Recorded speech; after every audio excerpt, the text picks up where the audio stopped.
The fusion core exploded again, sending sparks through the corridor. Ralna pressed her 4 hands against the wall and tried not to panic. Panic would not save her crew. Panic would not fix the ship. Panic would only make everything worse. How long do we have? She asked, her voice steady despite the fear crawling up her spine. Priya's 6 limbs worked frantically across 3 different control panels at once. The jittery engineer was the best in the fleet, but even the best could not fix what was already broken beyond repair. 6 hours, maybe 7 if we shut down everything except life support. 6 hours. Ralna looked at the view screen, where the yellow star burned bright and steady. Sol. The humans called it Sol, according to their outdated navigation charts. This system housed a protected world called Earth. Protected meant primitive. Protected meant they had no space travel, no advanced technology, no way to help a dying ship full of desperate aliens. But they had no choice. Brent set course for the 3rd planet. Maximum stealth approach. Ralna watched her first officer's massive form shift in his chair. The Turvash looked like a bear that someone had taught to walk upright and given a uniform. His thick fur was matted with sweat and coolant fluid from the emergency repairs they had all been doing for 3 days straight. Captain, that violates 17 different Federation protocols. First contact procedures alone require. I know what it requires. Ralna cut him off, not unkindly. I also know we have 47 crew members who die if we do not find help. The Horgeth raiders made sure of that when they ambushed us. The crew went silent. Everyone remembered the attack. Everyone remembered watching their sister ship, the Daybreak, get torn apart by plasma fire. They had barely escaped, and only because their navigator had made a blind jump into unknown space. That jump had saved them from the raiders, but destroyed half their systems in the process. Entering the system now, Brent said quietly. Stealth fields are holding barely. Ralna studied the scanner displays. Thousands of objects orbited the planet. Satellites probably, the database said. Earth had only launched their first satellite 80 years ago. Surely they could not have built thousands in such a short time unless the database was wrong, unless everything they thought they knew about humans was completely outdated. Captain, I am picking up something strange. Lauren's voice cracked with nervousness. The young Polarian medical officer had only graduated 6 months ago. This was supposed to be a simple patrol route, a safe assignment for someone fresh out of academy. Instead, he had spent 3 days treating radiation burns and plasma injuries with dwindling medical supplies. Define strange, Ralna said. Those satellites, they are not just satellites. Some of them are construction platforms, big ones, and those structures near the moon, I think they are shipyards. Priya abandoned her repair efforts long enough to check the sensors. Her antennae twitched in confusion. That is impossible. Our last intelligence report was only 80 years old. They were barely achieving orbital flight. They should not have industrial space infrastructure for another 200 years at least. Well, they do. Brent zoomed in on one of the structures. It was huge, easily 3 times the size of any Federation shipyard. Docking bays lined its surface like honeycomb cells, and unless I am reading these signatures wrong, those are active fusion reactors powering it. Clean ones too. cleaner than ours. A chill ran through Ralna's body. What had they stumbled into? What if Earth was not protected because they were primitive? What if Earth was protected for entirely different reasons? Captain, we are being scanned. Priya's voice went high with alarm. Multiple targeting. Locks, high-energy weapons charging. I count 12, no, 15 separate sources. They just appeared out of nowhere. Impossible. Our sensors would have detected. The view screen flickered. 15 vessels materialized around them like ghosts becoming solid. They were sleek and dangerous looking, covered in angles that would deflect sensors and weapons. Fire. Ralna had never seen ship designs like these. They did not match any known species in the database. They have cloaking technology, Brent whispered. Actual functional cloaking technology. The Federation has been trying to develop that for 300 years. Incoming transmission, Lawrence said, his hands shaking over the communications console. Put it through. A voice filled the bridge, speaking perfect galactic standard with a strain accent. Unidentified vessel, you are leaking radiation into our orbital space. Cut your engines and prepare to be tractored to repair station Galileo. Coffee will be provided. Ralna stared at the view screen. Coffee? What was coffee, and why did this unknown military force sound so casual about capturing a foreign vessel? This is Captain Ralna of the Federation scout ship Meridian. We mean no harm. Our ship was damaged in a raider attack. We came seeking shelter and possibly raw materials for emergency repairs. We did not know this system was inhabited by a spacefaring species. A pause, then the voice came back in. Now it sounded almost amused. Yeah, we get that a lot. The Federation database is pretty out of date. Look, your ship is falling apart and cooking your crew with radiation. Let us help.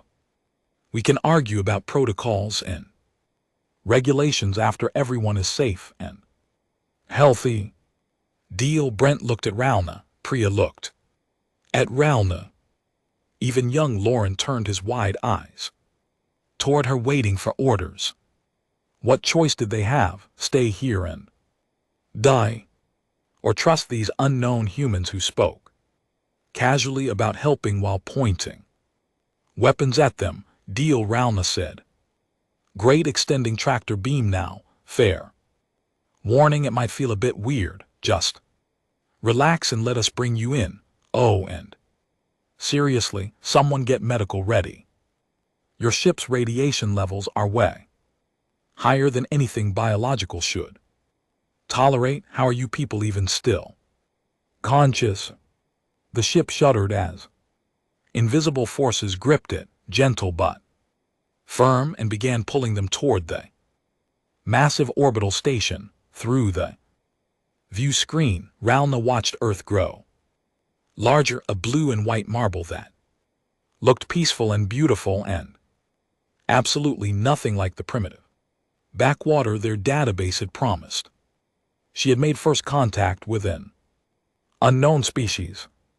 She had violated protocols that had stood for centuries. She had gambled her crew's lives on the mercy of strangers.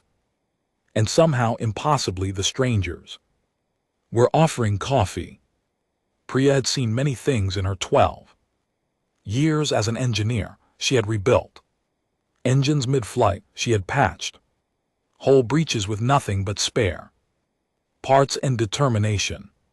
She had once kept a ship running for 6 days on a power system that should have failed in 6 hours. But she had never seen anything like this. The humans moved through the meridian like water flowing around rocks. They did not ask permission. They did not wait for authorization. They simply arrived with their tools and equipment and started fixing things.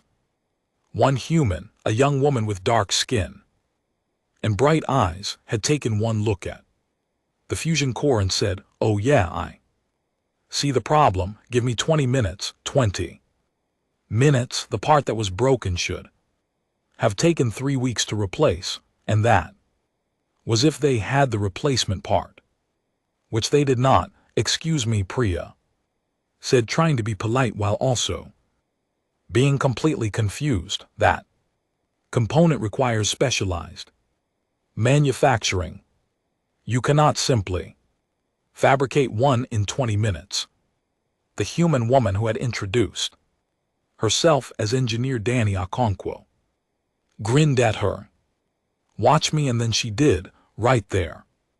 In the engine room, she pulled out a device that looked like a large box with a screen on it. She scanned the broken component, made some adjustments on the screen, and the box started humming. 10 minutes later, it produced a perfect replacement part.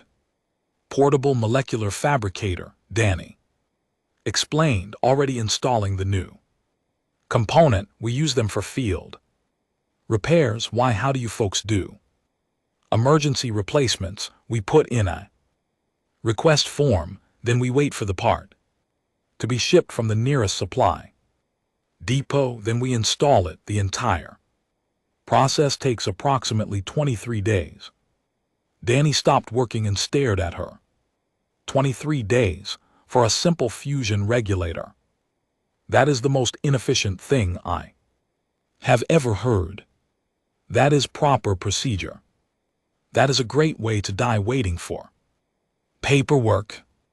Danny went back to work, her hands moving with practiced efficiency. "Done. Fire it up and let us see if she purrs."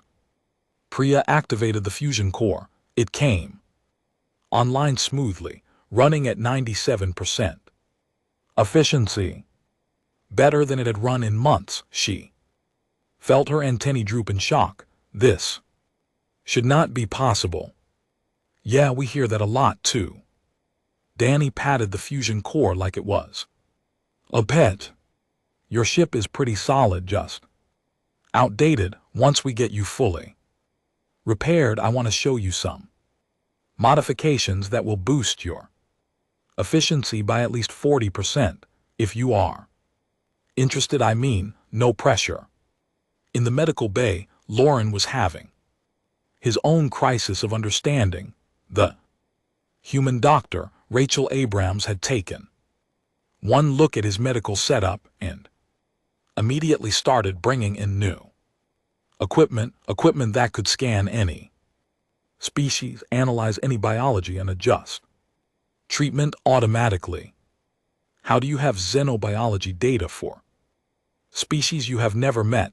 Lauren asked, watching the scanner identify Polarian physiology with perfect accuracy. "We got curious after first contact with the Federation, traded for medical databases, studied everything we could find, and then developed adaptive systems." Rachel smiled at him, the kind of warm smile that made people feel safe. "Medicine should not be limited by what we already know. It should adapt to what we need to learn." She handed him a small device. "Here. This is a portable medical scanner. It works on any biology. Consider it a gift, but this technology must be worth a fortune. Knowledge is only valuable if you share it. Besides, you are going to need it. From what I am seeing, your crew has been through something traumatic. Radiation exposure, stress injuries, and at least half of them are dealing with shock. They need treatment, and I am betting your supplies were running low." Lauren felt his throat tighten. She was right. He had been rationing medical supplies for 2 days, trying to make them last, knowing they would not be enough. "Thank you," he said quietly. Up on the main deck, Ralna was being escorted through the repair station by Director Liu, a human woman who seemed to be in charge of this entire massive facility. The director wore simple work clothes, nothing fancy or formal, and she walked fast while talking. Faster. So your ship needs a new power distribution network, hull reinforcement in sections 4 through 9, and a complete sensor array replacement, my team says. About 8 hours for the major work. Maybe another 6 for the detail stuff. You and your crew should rest. We have guest quarters set up, food that should be compatible with your biology, and plenty of coffee if you want to try it. Director Liu, I must be honest with you. We cannot pay for these repairs. Our ship's emergency funds would not cover even a fraction of this work. We are essentially asking for charity. Liu stopped walking and turned to face her. Captain, your ship was shot to pieces by raiders while on patrol protecting trade routes that benefit everyone. You limped here hoping to find scraps that might keep you alive a few more days, and you think we're going to charge you for helping? What kind of people do you think we are? I think you are people I do not understand. Fair enough. Liu started walking again. Let me explain how Earth works. We spent our entire history fighting each other over resources and territory and stupid differences. Then we got to space and realized how big the universe actually is, how much is out there, how many problems we all face together. We decided to stop being stupid, help first, worry about payment later. Usually people pay us back by helping someone else. It works out. They passed a window that looked out over the construction base. Ralna saw her ship being carefully pulled into a massive repair dock. Human workers swarmed over it already, stripping away damaged sections and preparing new materials. What is that? Ralna pointed at another section where rows of sleek, dangerous-looking ships sat in perfect formation. Liu followed her gaze, and her expression shifted slightly.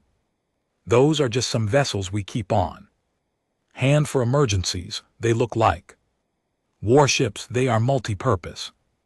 Patrol, rescue, exploration, that kind of thing. Liu's tone suggested this was not a topic she wanted to discuss in detail. Come on, let me show you the quarters. You look like you have not slept in days. Ralna followed, but her mind was racing. The humans had cloaking technology. They had fabrication technology that could create complex components in minutes. They had medical systems centuries ahead of Federation standard. And they had warships, lots of warships. Earth was not a protected primitive world. Earth was something else entirely. Something that the Federation had completely misunderstood. And that thought was terrifying. Brent had consumed 3 cups of coffee and decided humans were either geniuses or insane. Possibly both. The liquid was bitter and dark and made his heart race in a way that felt dangerous and exciting at the same time. He wanted more. You are sure this is not a drug? He asked Director Liu, who sat across from him in the station's dining area. Oh, it is absolutely a drug. We are just very casual about it. Liu sipped her own coffee and smiled. Caffeine stimulant helps us stay awake and focused. Most humans consume it daily. Your species regularly drugs itself for productivity. When you put it that way, it sounds bad. We prefer to think of it as chemical motivation. Liu set down her cup and leaned back. But you wanted to know about Earth, about why we are the way we are. So let me tell you a story.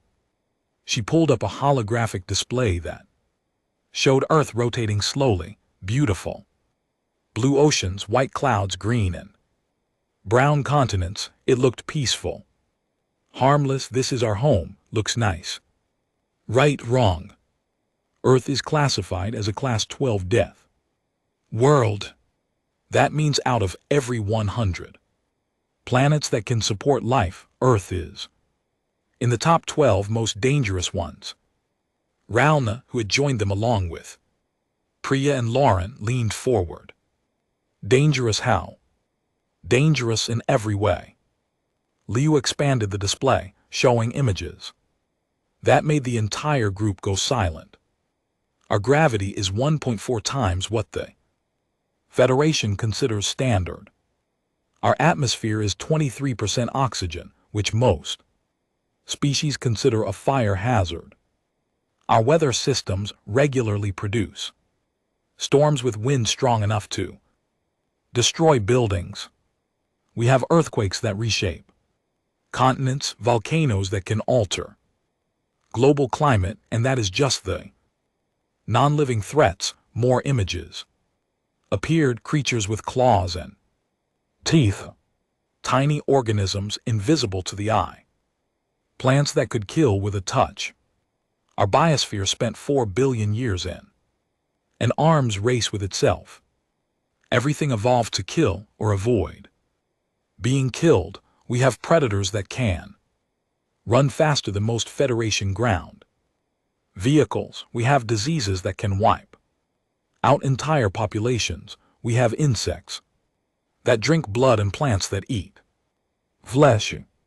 Lauren looked genuinely horrified. And your species survived this, not just survived, thrived. We had to. Earth did not give us a choice. We evolved to heal fast, to adapt faster, to think our way out of problems that would kill anything else. We learned to work together, because alone we died.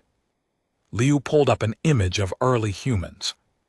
Primitive and vulnerable looking. These were our ancestors.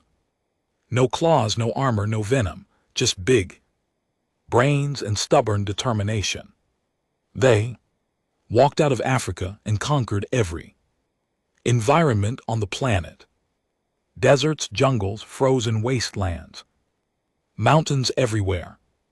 Danny, who had finished the repair work and joined them, added her own perspective. This is why we work so fast on Earth. If you are slow, you die. If your tools break, you fix them immediately or you die. If you get injured, you heal quickly or you die. That urgency got built into our culture. We do not wait. We cannot afford to. Priya was studying the data with her engineer's eye for detail. Your gravity. That explains why you can lift equipment. That requires 3 of us. You grew up carrying 1.4 times more weight than we consider normal. Exactly what feels heavy to you feels normal to us. What feels normal to you feels light.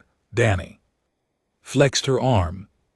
Human muscles adapted to high gravity and high oxygen. We are stronger and have more endurance than most species our size, not because we are special, just because Earth demanded it. Ralna thought about the human workers she had seen moving heavy repair equipment like it weighed nothing. She thought about Danny fabricating complex parts in minutes because waiting meant death. She thought about Dr. Abrams, whose medical systems could handle any biology because humans had learned to adapt to thousands of deadly diseases. This explains your technology. Ralna said slowly. You advanced so quickly because you had to, because your world kept trying to kill you, and you had to innovate or die. Pretty much. Liu finished her coffee. We achieved industrial revolution while fighting plagues and famines. We developed computers while recovering from wars. We reached space while our planet was actively hostile to us. Every step forward was earned through necessity and desperation and the refusal to give up. But you are so helpful, Lauren said quietly. You have all this power, all this capability, and you use it to repair our ship for free. Why? The humans exchanged looks. Finally, Rachel spoke up. Because we remember what it is like to be vulnerable. We spent our entire existence barely surviving. Humans know what it feels like to be desperate and afraid and in need of help. So when someone shows up damaged and scared, we help. It is that simple. Nothing is that simple, Brent said, though his voice was gentle. Maybe not. Liu stood up and walked to the window. Outside, the Meridian sat in its repair dock, looking better than it had in years.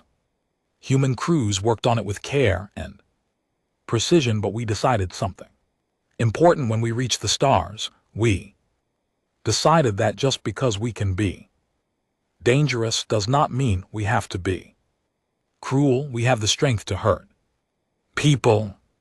We choose to use that strength to protect them instead. She turned back to face them. Earth made us tough. Earth made us adaptable. Earth made us survivors, but we chose to be kind. That part is on us. Ralna felt something shift in her understanding. These humans were not just technologically advanced. They were not just physically capable. They had taken all the violence and danger and death of their world and transformed it into strength used for others. I think, Ralna said carefully, that the Federation has made a serious mistake in its assessment of humanity. Liu smiled. Yeah, we have been trying to tell them that. They keep sending us forms to fill out. We keep ignoring them and doing our own thing. It works out.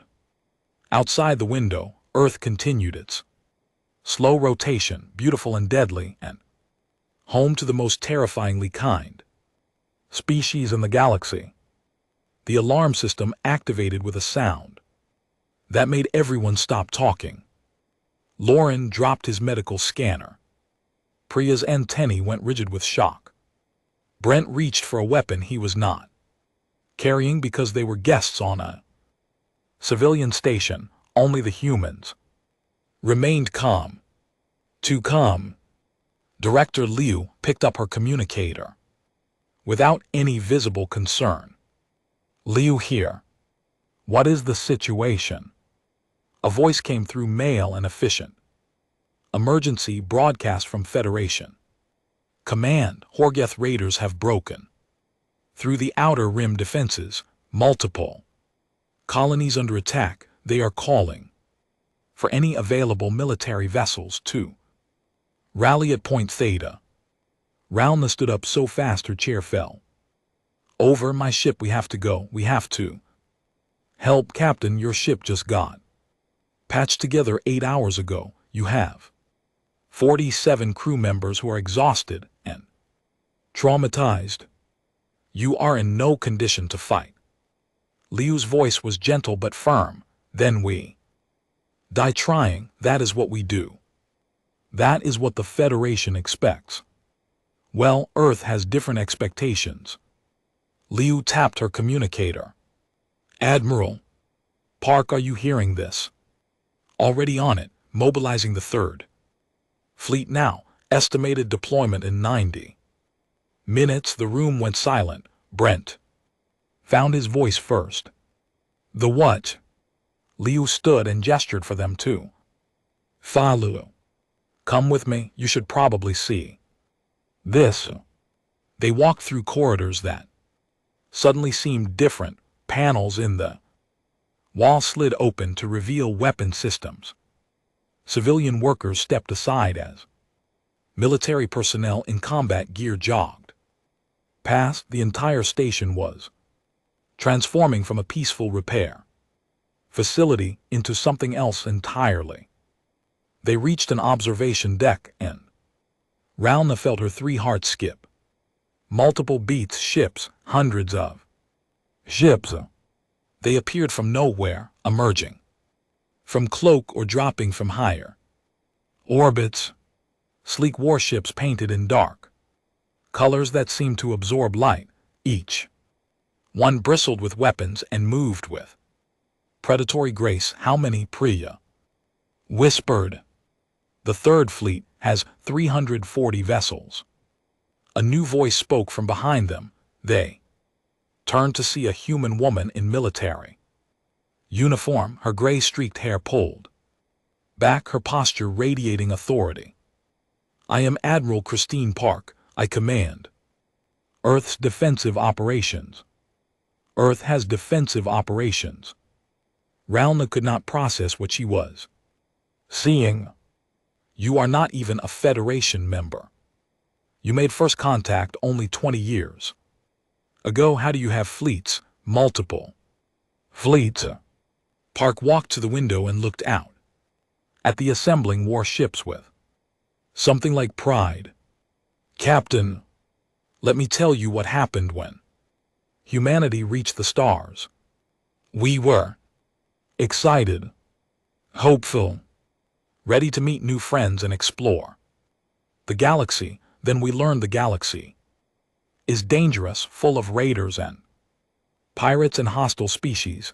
We learned the Federation is stretched thin, trying to protect thousands of worlds with insufficient resources. She turned to face them. We also learned that Earth is valuable, strategic location, rich resources, and a species that can manufacture advanced technology, the kind of things that attract the wrong kind of attention. So we made a decision. We would not rely on others to protect us.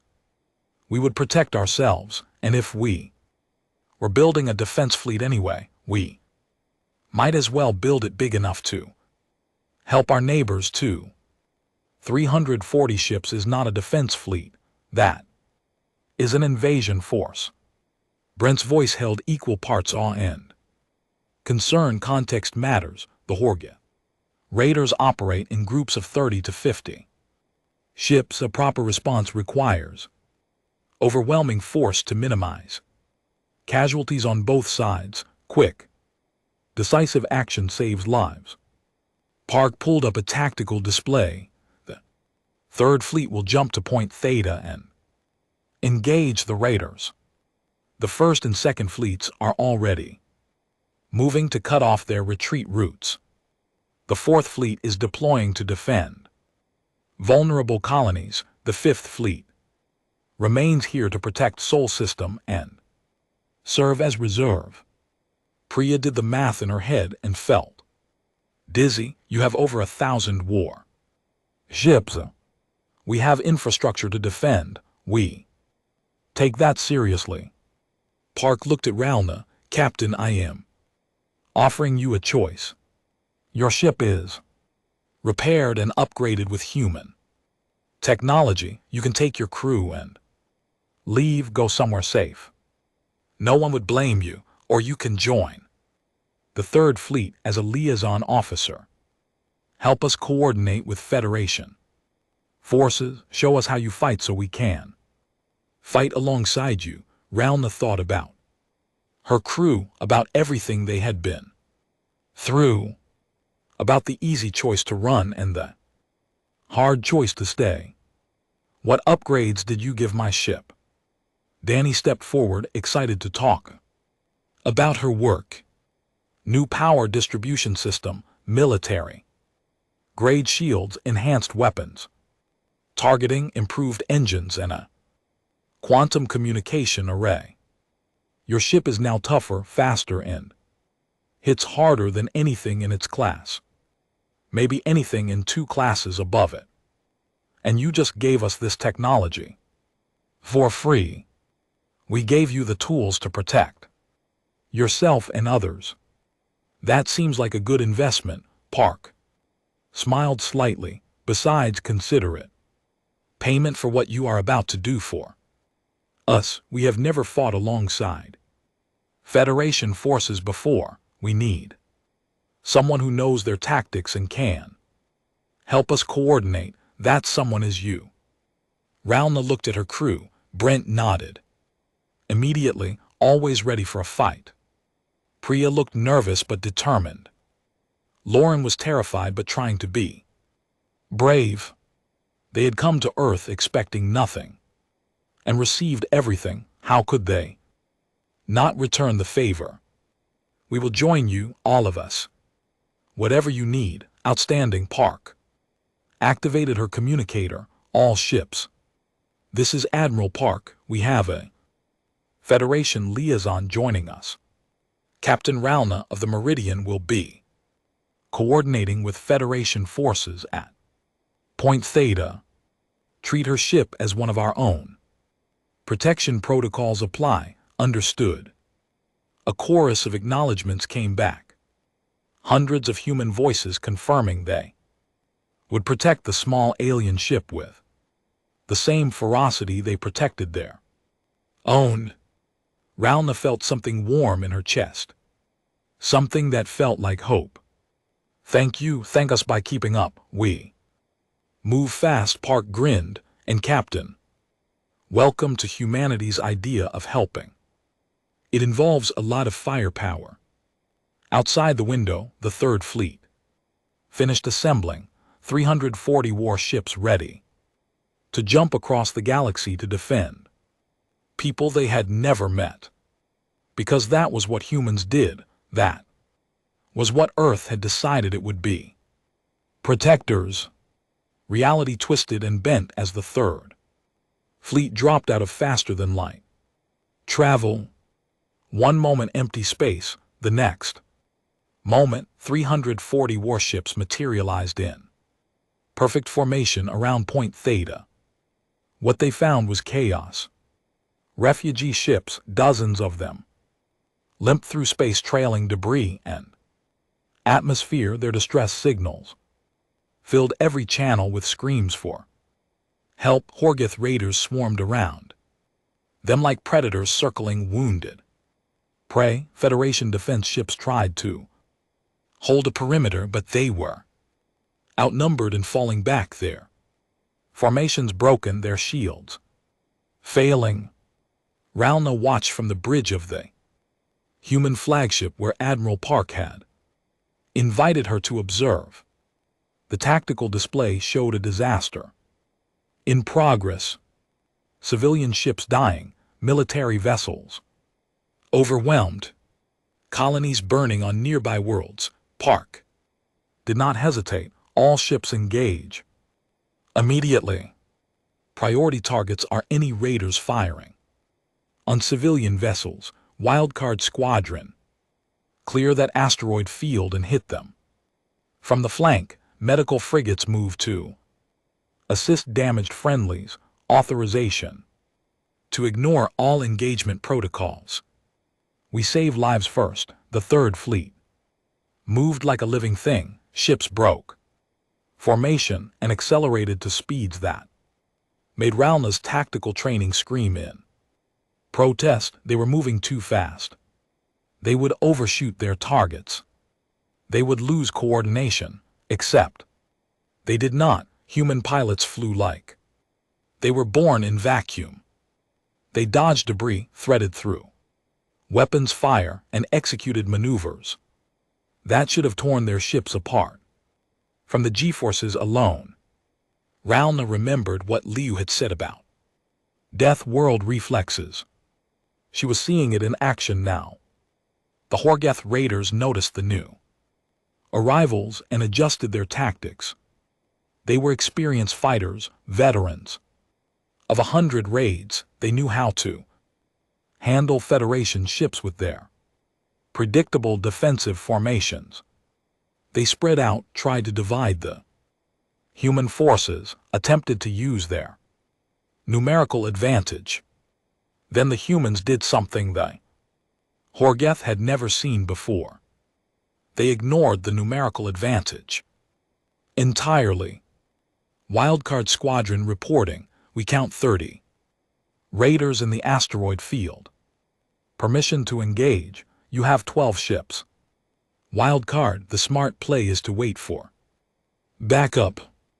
Admiral, we both know we are not here to make smart plays. We are here to make effective ones. Park actually laughed. Fair enough, light them up.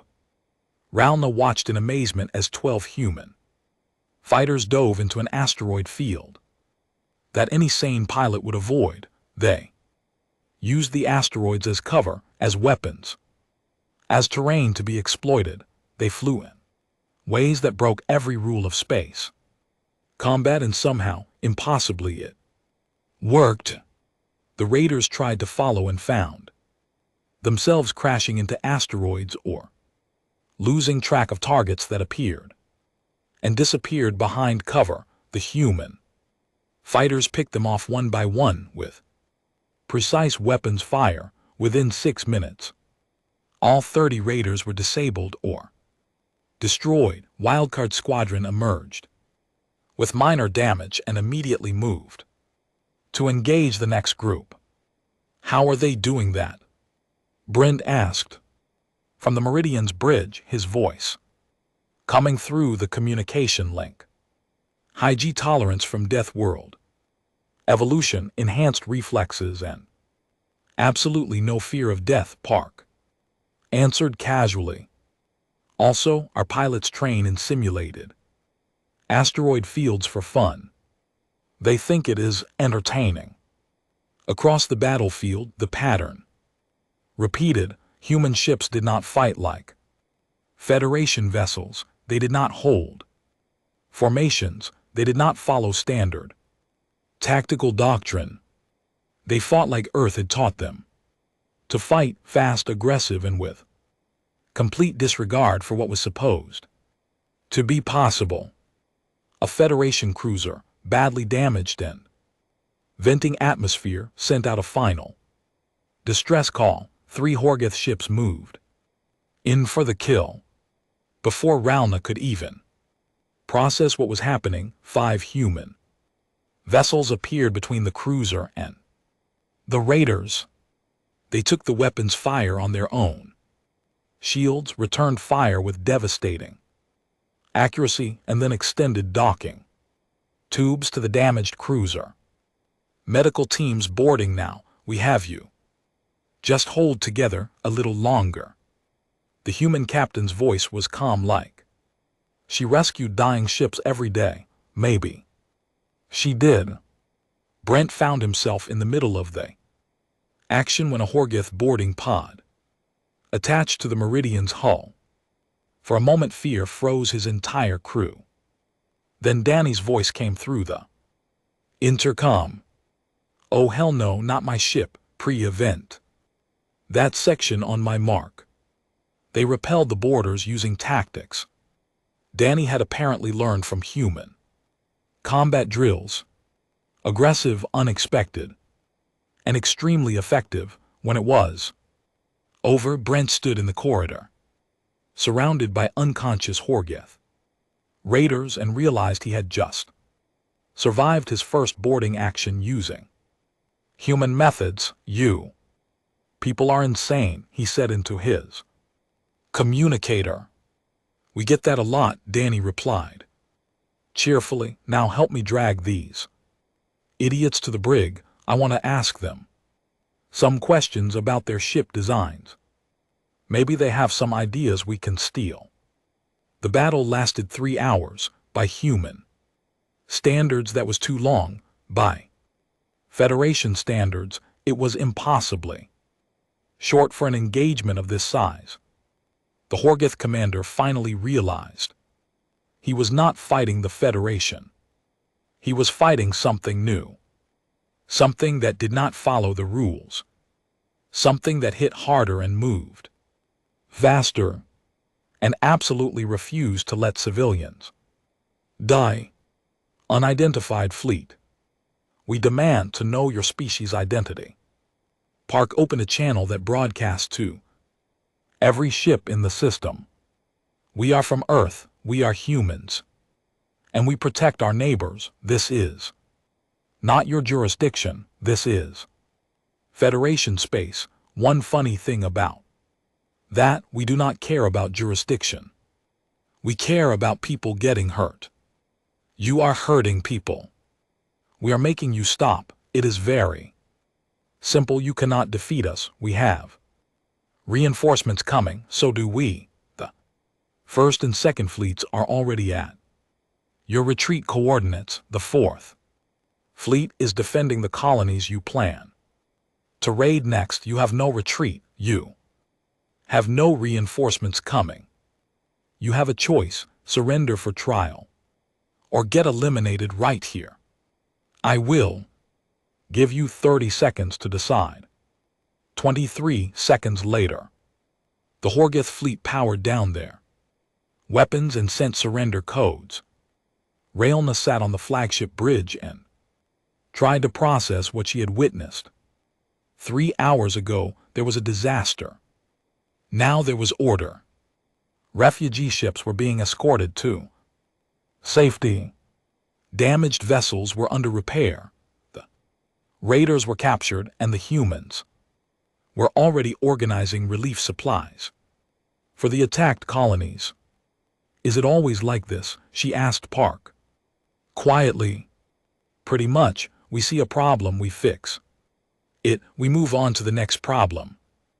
Earth did not teach us to accept failure. Park looked at her tactical display with satisfaction, though I have to say, having Federation coordination helped. Your intel on Horgith tactics was extremely useful. Admiral, we received intelligence from the captured command ships. There is something you need to see. Park pulled up the data, and her expression shifted from satisfaction to concern. Well, that explains a lot. 3 weeks had passed since Point Theta. 3 weeks of debriefings and reports and formal inquiries.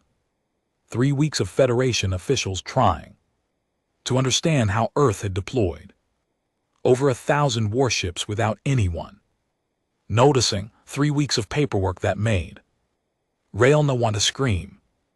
Now she stood in Station Galileo's main conference hall wearing a new uniform with new rank insignia.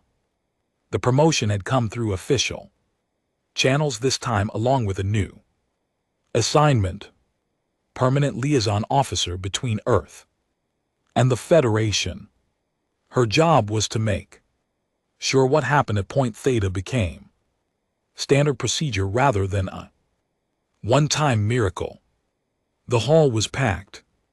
Federation dignitaries in formal robes, human officials in their practical suits, representatives from 23 different species, all of whom had ships that had been saved by the Third Fleet.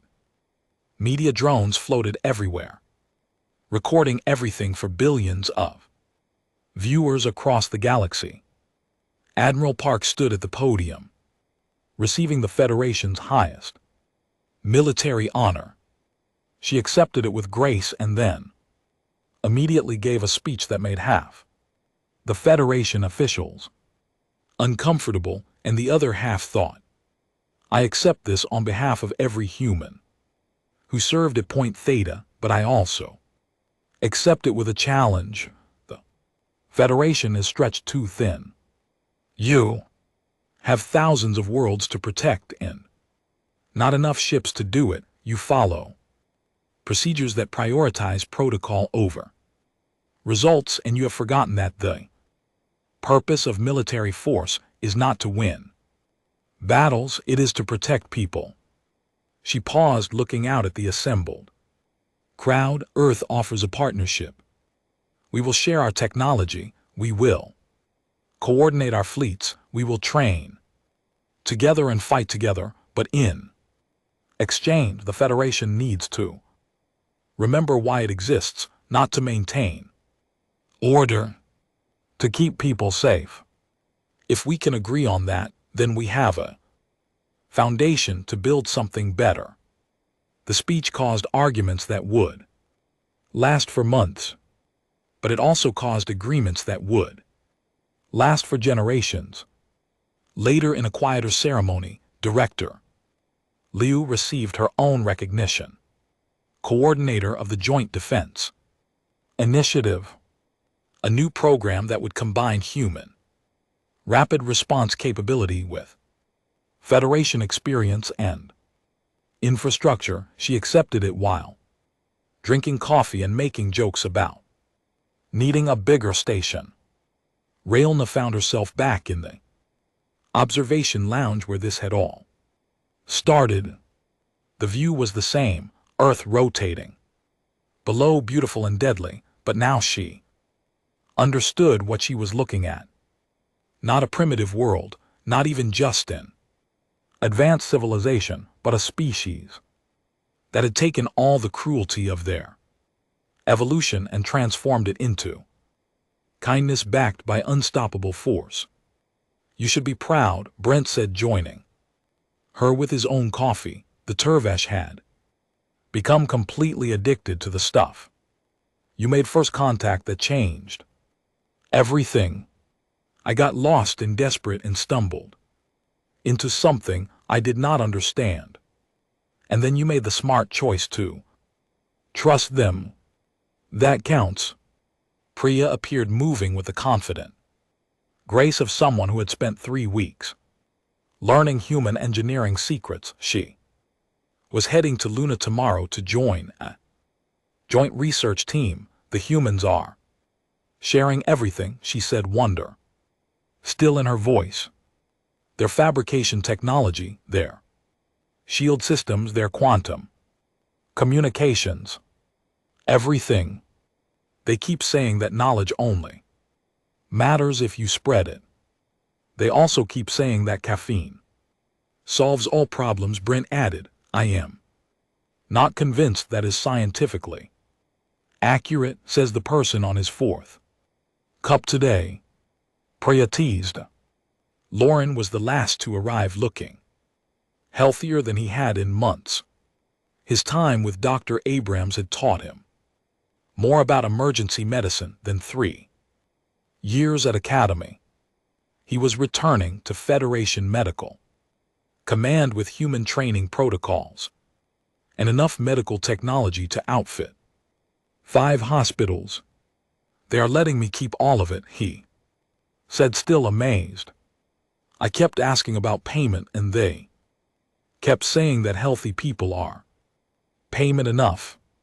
They stood together, 4 aliens who had arrived broken and desperate, now leaving as ambassadors to a new age of cooperation. Director Liu found them eventually, carrying a thermal container of coffee that she distributed to everyone. I'm going to miss having you all on the station. Well, except you, Raelna. You are assigned here permanently now. You are stuck with us. I think I can accept that fate, Raelna said, smiling, though I still do not understand why humans do any of this. You could have ignored us. You could have let the Federation handle its own problems. You could have built your fleets in secret and used them for your own purposes. We could have, Liu agreed. But that is not who we are. Earth made us survivors. We chose to be helpers. There is a difference. A notification appeared on Liu's communicator. She read it and her expression shifted to something between amusement and resignation. Well, looks like we have another situation. What kind of situation? Raelna asked, already knowing she was not going to like the answer. Long-range scouts picked up a distress call. Unknown species. Their ships are damaged. They are fleeing from something they call the Devourers, and they are heading towards Sol system because they heard rumors that Earth helps people in trouble. Brent laughed. Your reputation is spreading, apparently. Liu finished her coffee and set down the cup. I am going to need to prep more repair bays. Raelna, want to help coordinate the Response: do I have a choice? Not really. You are Earth's liaison now. This is literally your job. They walked together toward the command center where crews were already mobilizing, because that was what Earth did. Someone showed up damaged and scared, and humans helped. Someone threatened the innocent, and humans fought. Someone needed hope, and humans provided it. The Meridian sat in its dock, fully repaired and upgraded, ready for whatever came next. Its crew was scattered across human facilities, learning and teaching and building friendships that would reshape the galaxy. And somewhere in deep space, ships fleeing an unknown horror were jumping toward Sol system, hoping desperately that the rumors were true, that Earth would help, that humans would care. They were about to discover the rumors were absolutely accurate. Earth helped. Earth protected. Earth remembered what it was like to be desperate, and Earth never ever abandoned anyone who needed them. Not on their watch.